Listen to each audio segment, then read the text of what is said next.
Hello and welcome to the best history video project ever! We'll be following through the events of a classroom and their thoughts on interesting events from American history. We'll be tuning in right after this disclaimer. Some parts of this video are going to be a little harder to hear. Other parts may blow your eardrums. We apologize for the inconvenience. Also, we'd like to inform you that however real the gruesome battle scene that was Shays' Rebellion may look to you on the screen, it's all just part of the show. Enjoy. You see the fight in the cafeteria today? Yeah, I'm walking right past it. Oh my god, switch between the wall and the people. I'm so mad I didn't get to see it. Somebody said they got it on. Alright, you guys, quiet down. The bell's already rung. Okay, thank you, class. Today we will be talking about the Articles of Confederation, Shays' Rebellion. Wait, come here. Dan, you're late. I'm fine. You guys didn't start yet. You're late, Dan. Let's go. Let's start class. Alright, just don't be late again. Okay. Okay. Now that Dan's here, we'll need to re-go over the topics that we're talking about. We're going to talk about the Articles of Confederation, Shays' Rebellion, the Great Compromise, the Slavery Controversy, and the Bill of Rights Controversy. Alright, so does anyone have anything to say about the Articles of Confederation? Alright, Liz? The Articles of Confederation.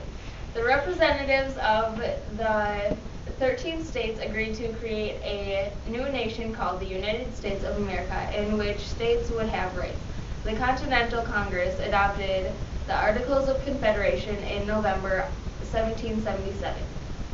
Ratification did not happen until March 1st of 1781. The Articles were a loosely defined government and was later replaced by the Constitution in 1789.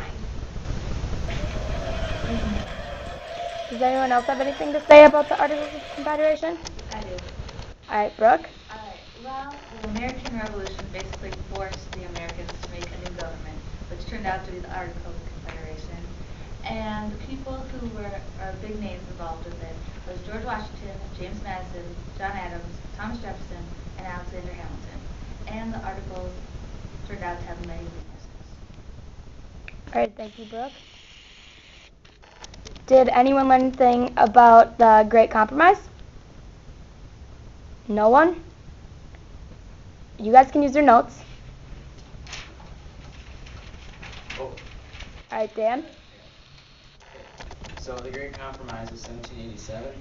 Early in the Constitutional Convention, delegates envisioned a Congress consisting of only a single chamber with a certain number of representatives from each state. Delegates from the larger, more populous states favored the Virginia Plan, which called for the states to have a different number of representatives based on the state's population. Delegates from the smaller states supported the New Jersey Plan, under which each state would send the same number of representatives to Congress. The Connecticut delegate Roger Sherman was credited with proposing the alternative of the bicameral or two chambers Congress, though, made up of a Senate and a House of Representatives. Each state would send an equal number of representatives to the Senate and one representative to the House for each 30,000 residents of the state. Sherman's plan pleased delegates from both the large and the small states and became known as the Connecticut Compromise of 1787, or the Great Compromise. Alright, thank you, Dan. Top of your head? No, I read all my notes like she said I could. Good job, Dan. Way to use your resources. Okay. Does anyone have anything to say about the slavery controversy? I do.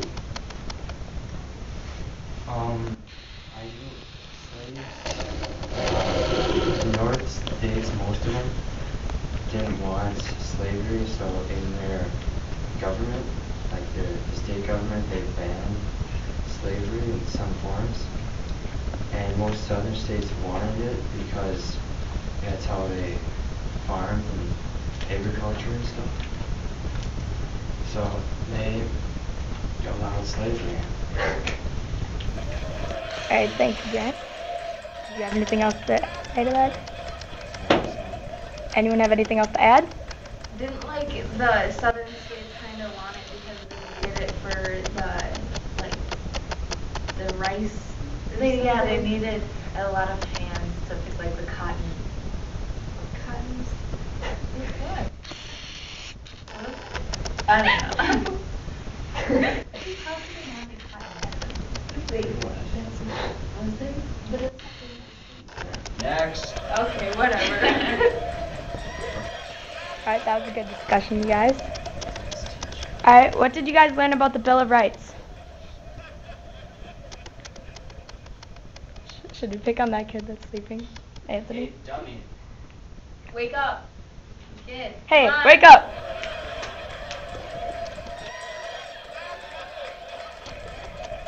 What did you learn about the Bill of Rights?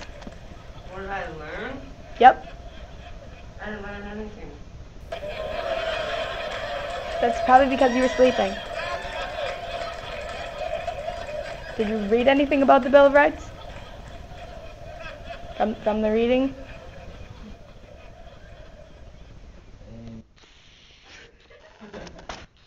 There will be no paper airplane throwing in my class. It's hooligan over here. No, I saw you throw that paper airplane. Hey! No paper airplanes in my class. Yeah. Alright, if I could split you two up more than you already split up, I would. Yeah, that's right. You can't. But now we're talking about the Bill of Rights, and I think Anthony has something to say. And Dan, that was distracting. Okay. One more foul move and you're going to have a timeout. Okay. Sorry. Okay, Anthony?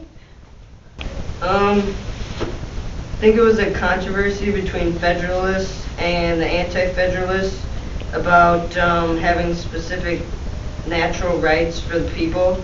And the Bill of Rights, I think, was adopted in 1791. Okay, is that all you have to say about the Bill of Rights?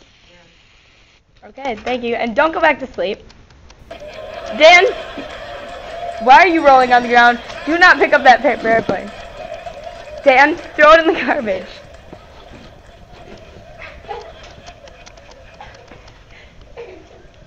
What was that? Did you say something? Yeah, throw your paper airplane in the garbage. No. Right now. This isn't mine. Throw it in the garbage. Anthony, pick up your books.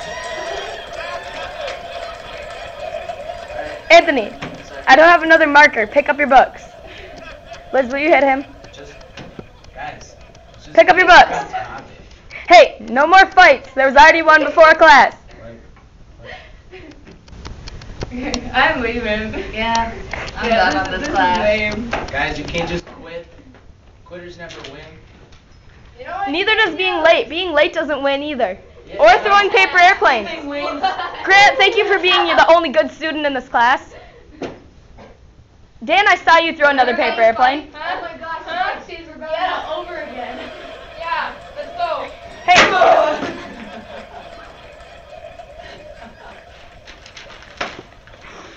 That was uncalled for. You do not punch the water bottle off someone else's desk.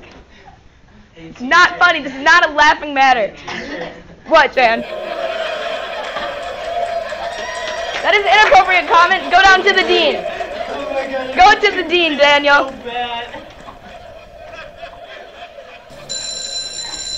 Alright, I think that was the bell. Tomorrow you guys better come with a better attitude. Sure, teacher, whatever you say. What's going on? Okay, guys, we gotta erase everything. And now for an untimely infomercial. The year was 1787. At that time, there was no electricity or fancy cars like we have today, but a large portion of the U.S. had something else doing its work for them. Slaves. And there were big issues debating how much slaves really were worth in the community. You see, during that time, our fledgling nation was still getting its laws and rules worked out. Having our country basing its distribution of taxes and House of Representatives on population meant that the U.S. had to decide just how to deal with the slaves in the community, who they believed really weren't full people like themselves. States with little amounts of slaves wanted slaves to be worth nothing in the population, so that they in turn could get more tax money and power in the House. The states with lots of slaves, however, wanted exactly the opposite, and have each slave worth one man. In the Philadelphia Convention, northern and southern states decided on a 3/5 compromise. This would make every slave worth 3/5 a normal person in the state. at school the next day. Welcome to class, you guys. I hope you have a better attitude than you did yesterday and are a little bit more focused. But yesterday, since we didn't get to Shays Rebellion, does anyone have anything to say about that? Ronnie? Shays Rebellion was about how farmers in Massachusetts rebelled against the state government to stop foreclosure of mortgages on their property and their own imprisonment for debt because of high land taxes. Daniel Shay led the rebellion around August 1786 and began taking over county courthouses to prevent people from going to jail. Shay tried to take over a federal arsenal, and Shay escaped to Vermont and was later captured. Well, Jimmy John? Yeah, I'd like to order some Forsyth High School. Jimmy John's. America's sandwich delivery experts. Dan, you can't have Jimmy John's in class. Don't worry about it. Don't worry about it. Frank's Red Hot Sauce. I put that shit on everything.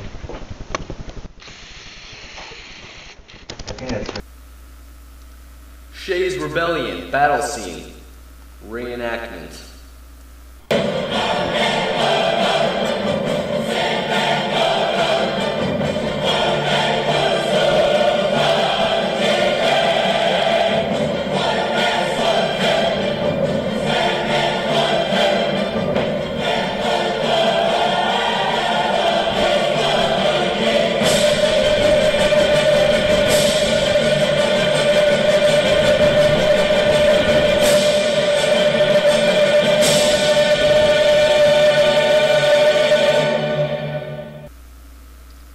What we learned. So class, what did you guys learn over the course of this unit? Anybody? Dan? Funnels are cold and wet. Thank you for your contribution. Alright, Grant? That has nothing to do with the unit, but yes, Jimmy John's is fast. Ooh. Dan? I learned that the Great Compromise was the compromise between the large and the small states so that there was equal representation in the government. Alright, thank you, Dan. I learned about how the Constitution became the Constitution instead of the Articles of Confederation. Alright, that's good. Alright, Grant? I learned slavery is bad. Okay. Brooke, Ronnie, Anthony, anything to say? The articles are total fail. Okay, I guess that's an opinion, but sure, well, we'll go with that. Ronnie? Anthony? Anthony. I think Anthony learned how not to sleep in class.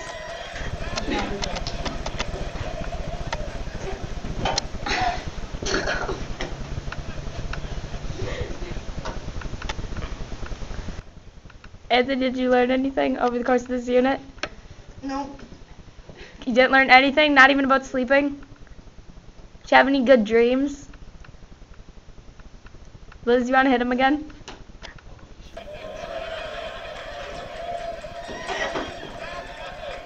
So there'll be no fighting in my class.